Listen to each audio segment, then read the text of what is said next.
Hi friends, എല്ലാവർക്കും tales and ബിയോണ്ടിലേക്ക് സ്വാഗതം. ഞാനിന്ന് എക്സ്പ്ലെയിൻ ചെയ്യാൻ പോകുന്നത് ദ ലാസ്റ്റ് ഇമ്മോർട്ടലിൻ്റെ സെക്കൻഡ് എപ്പിസോഡാണ്.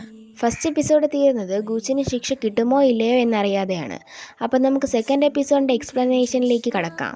എണ്ണമേറ്റ ചക്രങ്ങൾക്ക് ശേഷം ഫെനിയാൻ ഒടുവിൽ പോസിറ്റീവ് ഫലം നേടുകയും നിർവ്വാണത്തിന് വിധേയയാകുകയും ചെയ്യുന്നു. വൂട്ടോങ് ഐലൻഡിലെ 100 വർഷമായി കാത്തിരിക്കുന്ന ഫെനിക്സ് രക്തബന്ധം ഫെൻ ഇൻ ഈ വംശപരമ്പരയിലെ ഒരു അപാകതയായിരിക്കേണ്ടതായിരുന്നു.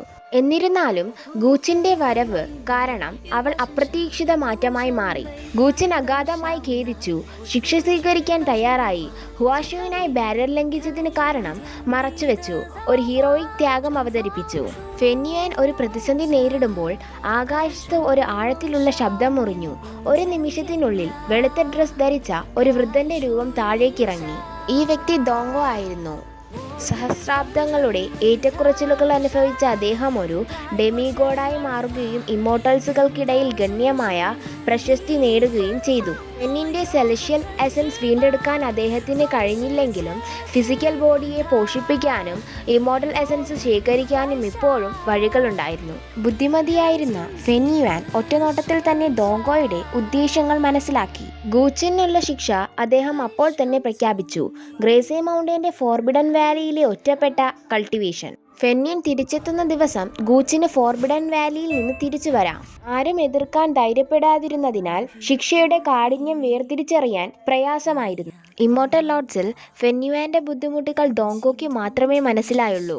ഫയർ ഫെനിക്സ് എവിടെയാണെന്ന് കണ്ടെത്തുന്നതിനായി ഗൂച്ചിൻ 9 സ്വർഗീയ ചാട്ടവാറടികൾ സഹിക്കുകയും വ്യക്തിപരമായി സ്റ്റോൺ ഓഫ് ഹെവനിൽ നിന്ന് ഉത്തരം തേടുകയും ചെയ്തു. എന്നിരുന്നാലും സ്വർഗീയ വിപത്ത് നേരിടാൻ ഗൂച്ചിൻ തയ്യാറായില്ലെങ്കിൽ ഫെന്യൻ ജനിച്ചത് സ്വർഗത്തിനെതിരാണെന്നും അവൾ മടങ്ങി വരാൻ ആഗ്രഹിക്കുന്നത് അതിലും വിമിത പ്രവർത്തനമാണെന്നും സ്റ്റോൺ ഓഫ് ഹെവൻ വെളിപ്പെടുത്തി. ആകാശത്ത് നിർത്തിവെച്ച സ്റ്റോൺ ഓഫ് ഹെവൻ ഓരോ വാക്കും സംസാരിച്ചു. ഗൂച്ചിൻ പരാതിയില്ലാതെ മറുപടി പറഞ്ഞു. ഫെന്യുവാനും ദോങ്കോയും ഈ സീൻ വികസിക്കുന്നത് കണ്ടു. ഫയർ ഫെനിക്സിന്റെ വംശം ഏൻഷ്യൻ ടൈംസ് മുതൽ നിരവധി ക്ലേശങ്ങൾ നേരിട്ടിരുന്നു. ഫെന്നിന്റെ വിധി മുൻകൂട്ടി നിശ്ചയിച്ചതാണെന്ന് ഫെന്യുവാൻ അറിയാമായിരുന്നു. ആൻസ്റ്റർ ഗോഡിന്റെ വിശ്വാസത്തെ വഞ്ചിച്ചുകൊണ്ട് ഗൂച്ചിൻ അപകടത്തിലാകുമോ എന്നായിരുന്നു അദ്ദേഹത്തിന്റെ ഏക ആശങ്ക. ദോങ്കോ ഗൂച്ചിന്റെ വിധി കണക്കാക്കുകയും ഫെന്നിന്റെ കർമ്മവുമായി കെണികൾ കണ്ടെത്തുകയും ചെയ്തു. സാഹചര്യങ്ങളാൽ നിർബന്ധിതയായ ഫെന്യുവാൻ ഇമ്മോർട്ടലെല്ലാം താൽക്കാലികമായി ലാൻഫെന്നിനെ ഏൽപ്പിക്കാനും തൻ്റെ സെലസ്റ്റിയൽ എസൻസ് പരിപോഷിപ്പിക്കുന്നതിനായി വിദേശത്ത് ഏകാന്തതയിൽ കഴിയാനും തീരുമാനിച്ചു. ഇനി മുതൽ ഫെനിക്സ് ഹാളിലെ സോൾ ടവറിലെ നിത്യജ്വാല ഒരു ഡെക്കേഡോളം ജ്വലിച്ചു. ഫോർബിഡൻ വാലിയിൽ കുടുങ്ങിയ ഗൂച്ചിൻ കൂടുതൽ ചിന്തിച്ചു.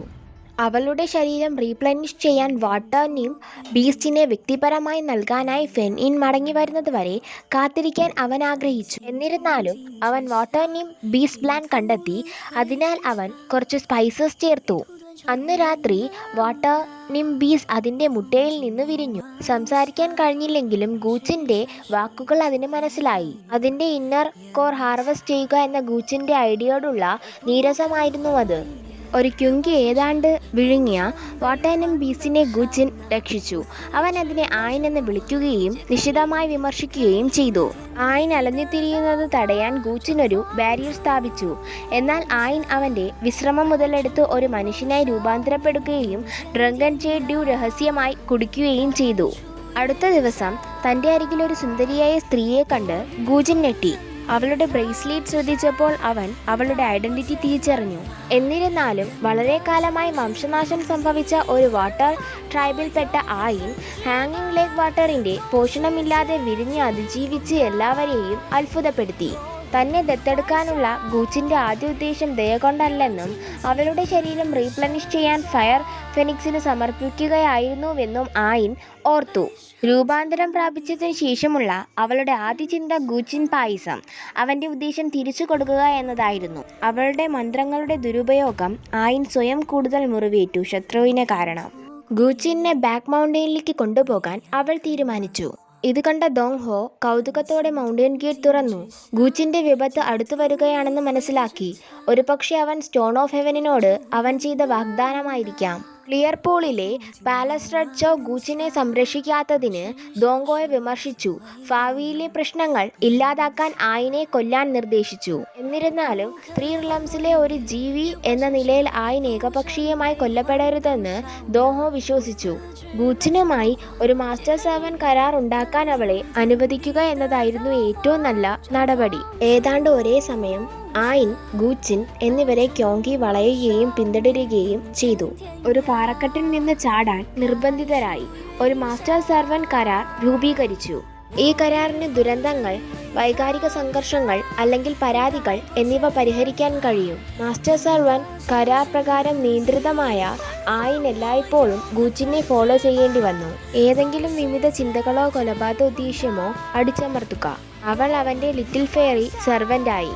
നിയന്ത്രണങ്ങൾ നീക്കം ചെയ്യപ്പെടുന്നതും തൻ്റെ പുതിയ സ്വാതന്ത്ര്യവും കണ്ടപ്പോൾ യങ് ഫയർ ഫെനിക്സ് തിരിച്ചെത്തിയെന്നും ആത്മാർത്ഥമായി സന്തോഷവാനാണെന്നും ഗൂച്ചിൻ ഊഹിച്ചു. അങ്ങനെ സെക്കൻഡ് എപ്പിസോഡ് ഇവിടെ എൻഡാവുകയാണ്. യങ് ഫയർ ഫെനിക്സ് തിരിച്ചെത്തിയോ ഇല്ലയോ എന്നൊക്കെ തേർഡ് എപ്പിസോഡിൽ അറിയാം. അപ്പോൾ ഇഷ്ടപ്പെട്ടാൽ ലൈക്ക്, ഷെയർ ആൻഡ് സബ്സ്ക്രൈബ്. അടുത്ത എപ്പിസോഡുമായി വരുന്നത് വരെ എല്ലാവർക്കും ബൈ ബൈ.